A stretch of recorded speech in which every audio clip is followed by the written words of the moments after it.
सद्गुरु के सानिध्य में, सद्गुरु के सानिध्य में, सद्गुरु के सानिध्य में, समर्पण के संस्कार में आ जाती है जब कोई आत्मा, तो घट जाएगी उसके जीवन में अनुभूतियाँ, अनुभूतियाँ, अनुभूतियाँ, अनुभूतियाँ।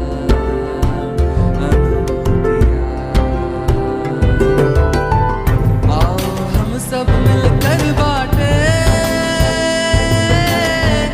ईशा समर्पण में अनुभूतियाँ। आओ हम सब मिलकर बाटे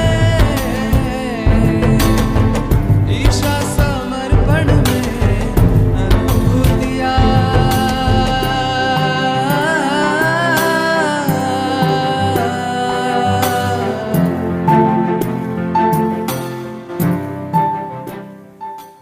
जय बाबा स्वामी। सभी पुण्यात्माओं को मेरा नमस्कार। परम पूज्य गुरुदेव के चरणों में कोटि कोटि वंदन, गुरु माँ को वंदन। जय बाबा स्वामी। मैं नामिका गुप्ता हूँ। मैं जयपुर सेंटर गंगवाल पार्क से हूँ। समर्पण मेडिटेशन में हम 2008 से जुड़े। जब अजमेर में महाशिविर हुआ था, उसमें हमने लेकिन एक दिन का ही अटेंड कर पाए थे। बचपन से ऐसे था मन में कि बचपन में जब आध्यात्मिकता की प्यास जगी कि हम 7th क्लास में थे, उसके बाद से स्टार्ट हुआ कि मोक्ष प्राप्ति क्या है, मोक्ष क्या है, सद्गुरु क्या है। तब से मन में ऐसा लगने लगा कि इस सब चीज़ों के बारे में जानना है। तो कभी गीता जी पढ़ते थे, कभी हनुमान चालीसा पढ़ते थे, कभी सुंदरकांड पढ़ते थे या रामायण पढ़ते थे। तो मन में इच्छा जागृत होती थी कि सब कुछ क्या है। फिर बाद में जब हमने साइंस लिया आगे की पढ़ाई के लिए, तो लगा कि भगवान है या नहीं है, यह सब कुछ एक डार्विन थ्योरी पे ही आधारित है कि ह्यूमन का एवोल्यूशन एक अपने आप एवोल्यूशन प्रोसेस के अंडर हुआ या भगवान ने हमको क्रिएट किया है। तो इन दोनों के बीच में बहुत कन्फ्यूजन था जो कि क्लियर करना चाहता था मन। लेकिन फिर एक भागवत कथा सुनी तो उसमें लगा कि गुरु इन सब चीज़ों को समझने के लिए आवश्यक है। किसी गुरुदेव से पूछा कि भगवान है क्या, तो उन्होंने बोला कि हाँ भगवान है। तो एक बार के लिए विश्वास हो गया कि हाँ भगवान है। लेकिन फिर सब कुछ इस रास्ते को पता करना था, इस रास्ते को ढूंढना था। साइंस पढ़ते जा रहे थे, साइंस का फिजिक्स, बायोलॉजी, केमिस्ट्री, वो सब पढ़ते जा रहे थे। और लगता था कि मानव शरीर केवल मानव शरीर ही नहीं है, इसके अंदर और भी कोई शक्ति है जिससे ये संचालित होता है। उसके बाद में हमने MBBS में as a doctor MBBS entrance exam दिया, उसमें सिलेक्शन हुआ। देन MBBS में एंट्री करी। तो उसके बाद में भी वो प्यास, एक आध्यात्मिकता की प्यास कि सद्गुरु क्या है, एक गुरु तो चाहिए ही, सद्गुरु के रूप में एक गुरु चाहिए। आत्मा ने ऐसी प्रबल एक इच्छा की, तो उसी के तहत हमको 2008 के शिविर अटेंड करने को मिला। पापा के एक सीनियर हैं, वो हमको वहाँ लेके गए कि चलो चलो देखते हैं क्या होता है। फिर वहाँ जब एक बार गुरुदेव ने अनुभूति करवाई, तो पूरा हाथ पे एकदम ठंडे ठंडे वाइब्रेशन और रीढ़ की हड्डी पे एकदम ठंडे ठंडे वाइब्रेशन महसूस हुए। लेकिन वो बिल्कुल थोड़ी देर के लिए रहा और उसके बाद में सोचते थे कि अनुभूति हुई है या नहीं हुई है।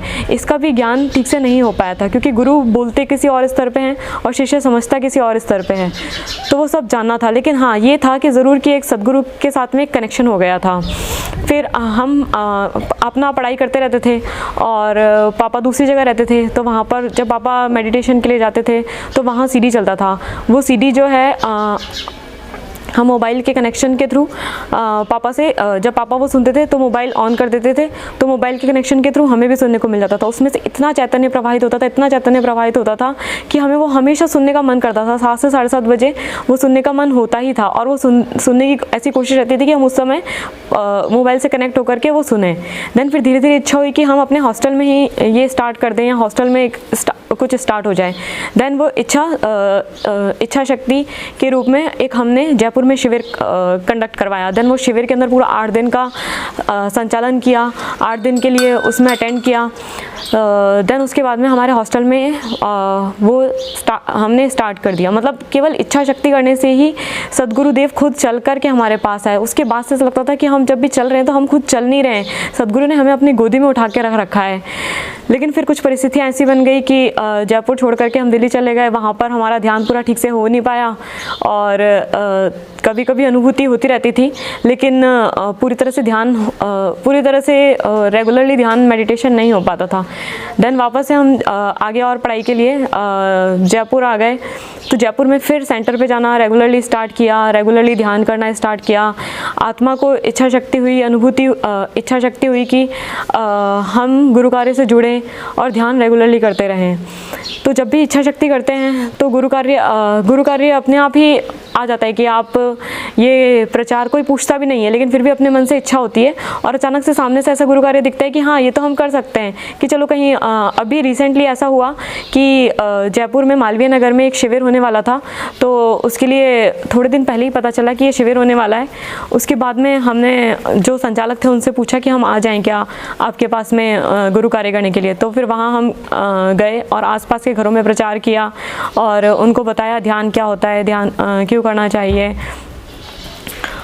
और साथ साथ इच्छा की कि गहन ध्यान अनुष्ठान ये जो है 14वां गहन ध्यान अनुष्ठान है, लेकिन हमें 12 साल लग गए कि हम पहली बार कोई गहन ध्यान अनुष्ठान अटेंड कर पाएँ। आज इतना समय बीत गया जब से गुरुदेव ने हमें अपनी गोदी में ले रखा और जब से हमने ये होश संभाला है कि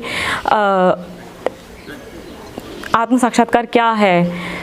तो यहाँ पर आकर के गुरु शक्ति धाम में आकर के जब गुरुदेव के सामने बैठे तो बिल्कुल ऐसा महसूस हुआ कि जो मंगल मूर्ति है, गुरु शक्तियाँ हैं, वो एक पावर हाउस के समान है।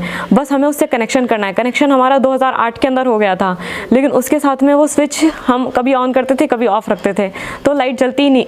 लाइट कैसे जलेगी? लाइट जलाने के लिए रोज़ सुबह शाम लाइट जलाने के लिए वो स्विच को ऑन करना ज़रूरी है। और अभी की अनुभूति ऐसे शेयर कर सकते हैं कि जब ध्यान करने के लिए बैठे थे तो ऐसा लगा कि शक्तियों ने बिल्कुल सारे चक्र धीरे धीरे, क्योंकि इतने सालों से लंबी प्रक्रिया चल रही थी, तो एक एक चक्र धीरे धीरे शुद्ध हो रहा था, लेकिन वो अप्रत्यक्ष रूप में शुद्ध हो रहा था। कुछ ना कुछ समस्या आती थी, उस समस्या के लिए कभी किसी से झगड़ा होता था, कभी किसी से मनमुटाव होता था, फिर उसमें से चित्त हटता था। तो उस तरह से एक एक चक्र धीरे धीरे क्लियर होता ही था। कुछ ना कुछ प्रार्थना चलती रहती थी, तो वो एक एक चक्र क्लियर होता रहता था, लेकिन एकदम से पता नहीं चलता था कि ये कुछ हुआ है, क्यों हुआ है। अब यहाँ पर आकर के जाना कि सब कुछ एक प्रक्रिया के तहत ही होता था। यहाँ पर आकर के बिल्कुल ऐसा महसूस हुआ है कि सदगुरु ने हमारे सर पे हमेशा हाथ रखा ही हुआ है। वो एक नीली छतरी लेकर के हमेशा हमारे ऊपर एक छतरी लेकर के रखते हैं, लेकिन हम ही है कि उसमें से बाहर निकल जाते हैं और फिर वापस से जब कुछ मुसीबत आती है, मुश्किल आती है, तो वापस उस छतरी के अंदर आते हैं। लेकिन धीरे धीरे क्लियरेंस होता है, क्योंकि हमें अपने सारे पूर्व जन्म के सारे कर्मों को काटना है, तो वो एक एक करके ही कटेंगे, एकदम से कुछ भी नहीं होता है। और यहाँ पर आकर के ऐसा महसूस हुआ, ऐसी अनुभूति हुई कि अचानक से पूरा शरीर इस गुरु शक्तियों के वलय में विलय हो गया है और एकदम कनेक्शन सा स्थापित हो गया है वापस से, और उसकी लाइट रोज़ हमको खुद से ही जलानी होगी। जय बाबा स्वामी।